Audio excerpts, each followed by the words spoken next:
Good morning সকলকে। Morning এখনও হয়নি, মাঝরাত। বলেছিলাম আমরা তো তৈরি হয়ে চলে এসেছি। আজকে আমাদের ডে 2 স্টার্ট করছি দার্জিলিংয়ে। তো এই যে আরেকজন সব রেডি হয়ে নিয়েছি, আমরা টাইগার হিলে যাব, আরও দু একটা স্পট দেখব। তো দেখো এখনও ড্রাইভারই এসে পৌঁছায়নি, অথচ আমরা কিন্তু রেডি হয়ে গেছি। ফোন করা হলো, বললো রাস্তায় নাকি বিশাল জ্যাম আছে, এত রাশ এখানে, মানে সত্যি অবাক হয়ে যাচ্ছি। তো এখনও রেডি হয়ে নিয়েছি। এই যে দেখো কখন আসি যাই না, এখন অপেক্ষা করছি, আমরা দাঁড়িয়ে হোটেলের বাইরে দাঁড়িয়ে অপেক্ষা করছি আমরা। চলো দেখতে থাকো ভিডিওটা। তো গাড়ি আমাদের চলে এসছে, এবার আমরা কিন্তু একদম টাইগার হিলের পথে যাত্রা শুরু করে দিয়েছি। তো দেখো এখন কিন্তু পুরো মাঝরাত, বেশ আলাদাই রকম লাগছে ব্যাপারটা, বেশ ভালোই লাগে। টাইগার হিল আমাদের দেখা হলো না, আরও আগে বেরোতে হতো, জানি না আর কত আগে বেরোবো। এত জ্যাম, রাস্তা পুরো সাংঘাতিক অবস্থা, একদম মুখে গিয়েও আটকে গেলাম। যাকে এর আগে আমি দেখেছি বহুবার বাবার সাথে, অর্ণবেরও দেখা, কিন্তু বাবানের দেখাটা হলো না। চলো নেক্সট টাইম। এখন আমরা এসেছি বাতাসিয়া লুপে, এখানে টিকিট নিতে হচ্ছে, তারপরে আমরা ভেতরে যাবো। চলো, এই হচ্ছে দেখো কত লোক, কি বলবো না, এবারে প্রচুর রাশ। চলো যাই ভিতরে। তো বাতাসিয়া লুপ দেখা আমাদের কমপ্লিট, আর আমরা আবার গাড়িতে বসেছি। এত জ্যাম, সেই কোথা থেকে হাঁটতে হাঁটতে পুরো আমাদের গাড়িটাকে আমরা খুঁজে পেয়েছি, ওখান থেকে গাড়ি ঘোরাতে দিচ্ছে না, এমন অবস্থা। এবার আমরা যাচ্ছি মোনাস্ট্রি দেখতে। চলো থাকো সাথে। মোনাস্ট্রিটাতে আসার কথা ছিল না, বন্ধ আছে। আরেকটাতে নিয়ে যাচ্ছে, যেটা আসার পথে দেখেছো না, এবার আরেকটাতে যাব, এটা বন্ধ আছে। জ্যাম দিয়ে যেতে হবে। আচ্ছা আচ্ছা, অনেক কথা। হ্যাঁ বলো বলো। যদি কোথাও যেতে হয়, আমার একটা ধারণা হচ্ছে ঘুরতে গেলে ওই শেয়ারের গাড়িতে যেও না, গেলে নিজেরা বুক করে যাও, তাতে অসুবিধা পড়বে, বুঝতে পারবে না, অনেক রকম সমস্যা আছে। হ্যাঁ এটা কিন্তু ঠিক, মানে একদম উচিত না, হ্যাঁ না করাই ভালো এর থেকে। সত্যিই তাই।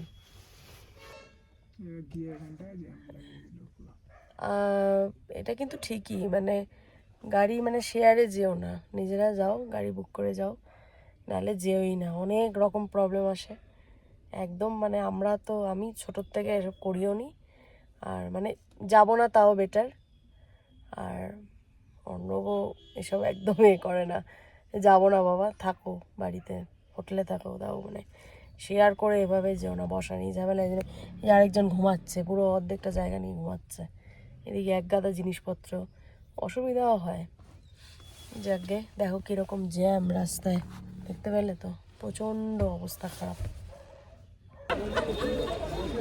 এই মনাস্ট্রিটা খোলা আছে, তো আসলাম, এখন নামছি নিচে। দেখো বাবা কি ভিড়, আমি আর অর্ণব তাই বলা বলি করছি, বাবারে সিজনে সত্যি আর আসা যাবে না, সত্যি বাবারে। আমরা আসি না, অফ সিজনেই আসি, তো এবারে আসলাম, একেবারে খারাপ অবস্থা। চলো যাই এখন। মোনাস্ট্রি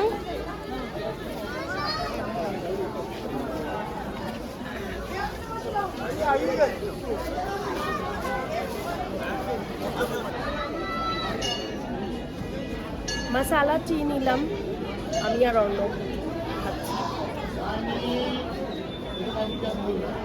বেশ ভালো খেতে।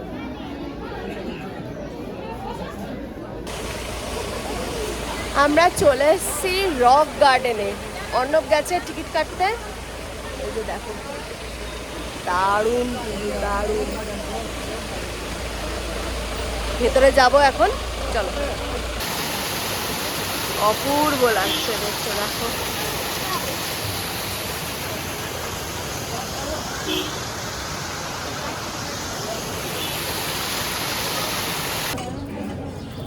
তো আমাদের সাইট সিন হয়ে গেছে, তারপরে আমরা ড্রাইভার আমাদের ছেড়ে দিল হোটেলের সামনে।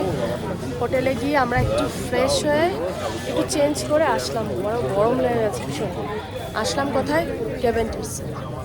দেখো দেখতে পাচ্ছ আমি জানি না কেভেন্টার্সে আসলাম একটু খাওয়া দাওয়া করবো, কিছু খাওয়া দাওয়া হয়নি, চা বিস্কুট ছাড়া কিছুই খাওয়া হয়নি, এই হচ্ছে ব্যাপার। চলো এখন ভেতরে ঢোকা যাক, কিউ আছে যেখানে যাচ্ছি সেখানে কিউ আছে, চলো ভেতরে যাওয়া যাক। অ্যাট লাস্ট ঢুকতে পারলাম কেভেন্টার্সে। তো এখানে এই যে ভিউ তো দেখছো ভীষণ সুন্দর, বসার জায়গাটাও ভীষণ সুন্দর।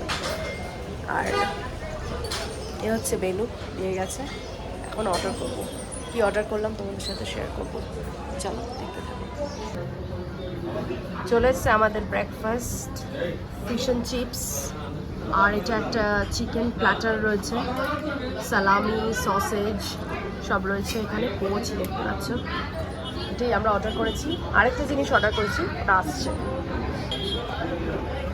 আর হচ্ছে কোল্ড কফি অর্ডার করেছিলাম, চলে এসছে সমস্ত খাবার দাবার। চলো এখন খেয়ে নিই। আবার আমরা অর্ডার করেছি ফিশ ফিঙ্গার, এইটুখানি খেয়ে বাবানের পেট ভরেনি, সেজন্য আবার ফিশ ফিঙ্গারও অর্ডার করা হলো। চলো এবার এটা খাই। হয়ে গেছে খাওয়া দাওয়া কমপ্লিট, ভীষণ ভালো খেতে। তোমরা তো জানোই যারা এসছো কেভেন্টার্সে, খাওয়া দাওয়া কত ভালো হয়। তো ওয়েদারটা এত ভালো আজকে, ভীষণ ভালো ওয়েদার, সুন্দর ওয়েদার। দেখো আমাদের তো হোটেল এখানেই, ডেকলিং, একদম কেভেন্টার্সের পাশেই ডেকলিং হোটেলটা আমাদের, একদম একটুখানি জাস্ট নেমেই ঢুকে পড়েছি। চলো এবার এখন কোথায় যাই দেখি, দেখতে থাকো ভিডিও। কেভেন্টার্স থেকে ব্রেকফাস্টটা এত দেরি হয়ে গেছে করা, তারপরে হোটেলে এসে আবার আমরা না একটু ঘুমিয়ে পড়েছিলাম, স্নানও করা হয়নি, কিছুই হয়নি। তারপরে এখন স্নান টান করে একটুখানি এমনি ক্যাজুয়াল একটা লুক, কিছুই না। তো এখন একটু যাচ্ছি, অর্ণব বলছে একটু খেয়ে নাও, আমার একদম মানে খিদেই পাইনি, গলা অবধি খাওয়া, আমার খাওয়ার একদম ইচ্ছা নেই। আমি জানি না ওরা দুজনে কী করবে, আমি বলেছি তোমরা খাও, আমি দেখবো বসে বসে। তো দেখা যাক কী হয়। আমি এখন রিসেপশনে বসে আছি, যাচ্ছি এখন নিচে। অলরেডি 4টে, কটা বাজে অর্ণব? 4টে বেজে গেছে। এখন যদি লাঞ্চ করি, লাঞ্চ আর করার টাইম নেই। অ্যাকচুয়ালি আমার ব্রাঞ্চ হয়ে গেছে তখনই কেভেন্টার্সে। যাকে চলো দেখা যাক। চলে আসলাম আমরা হোটেল মহাকাল অ্যান্ড রেস্টুরেন্টে। অর্ণব এটা গুগলে দেখেছিল, এটা নাকি মোটামুটি ডাল ভাতের হিসাবে নাকি খুব ভালো প্লেন খাবার দাবার পাওয়া যায়, টেস্টি খাবার দাবার। রেস্টুরেন্টটা বেশ বড়, মানে দোতলা একতলা করে রয়েছে। তো আমরা ওখানে বসলাম, বসে অর্ডার করলাম। প্রথমে তো দিয়ে গেল পাপড় অ্যাজ আ কমপ্লিমেন্টারি, তারপরে অর্ণব অর্ডার করলো ভেজ থালি, আর বাবান অর্ডার করেছে চিকেন বিরিয়ানি। আমি কিছু নেইনি, আমার জন্য আলাদা করে স্যালাডটা না হয়েছিল, আমি ওদের থেকে একটু একটু চলে এসেছি আমরা গ্রিনারিতে। এখানে না খেলে একদম অসম্পূর্ণ হয়ে যেত মনে হচ্ছিল, অনেকক্ষণ ধরে প্রায় লাইনে দাঁড়িয়ে অ্যাট লাস্ট ঢোকার চান্স পেয়েছি, এখানেই বসেছি। চলো এখন কিনি, অর্ডার করি, দেখাবো তোমাদের সাথে, শেয়ার করবো নিশ্চয়ই। চলো এই যে দিয়ে গেছে মেনু কার্ড, চলো দেখি এখন কি অর্ডার করা যায়। প্রচুর প্রচুর কিছু রয়েছে। আমরা নিয়েছি এখানে গ্রিনারি স্পেশাল চপসিক, আর এটা রয়েছে এক ফ্রাইড রাইস। চলো খাওয়া যাক এখন, খাওয়া যাক। চলো। হোটেলের লাঞ্চটা আমার দেখা হয়নি, বাবানের দেখা হয়ে গেছে। ভীষণ সুন্দর হোটেলটা, ডেকলিং, তোমরা যারা এসছো জানো। তো লাঞ্চটাই দেখতে যাচ্ছি, কালকে তো আমরা চলে যাব, এখান থেকে কার্শিয়াং যাব। তো সেই জন্য অর্ণব বললো চলো তোমাকে দেখিয়ে আনি, আসলে আমারই দেখা হয়নি, তোমরাও আসো আমার সাথে। দেখো খুব সুন্দর লাঞ্চটা। চলো, এখন তো লাইট ফাইট বন্ধ আছে, একটু লাইটটা ধরিয়ে দিতে বলো। এই যে দেখো লাউঞ্জটা ভীষণ সুন্দর, এখান থেকে দেখতে পাচ্ছ পুরো রাস্তাটা দেখা যায়, খুব সুন্দর হোটেলটা। এই যে আমি আসিনি, এই আজকেই আসলাম, কালকে যেহেতু আমরা চলে যাব, তো সেই জন্যই। লাউঞ্জটা ভীষণ সুন্দর, ভালো লাগে, এখানে অনেক টাইম কেটে যায়। দেখো কেমন লাগছে জানিও, আমাদের তো বেশ ভালো লেগেছে। এই যে খুব খুব সুন্দর। তো একটু বসলাম।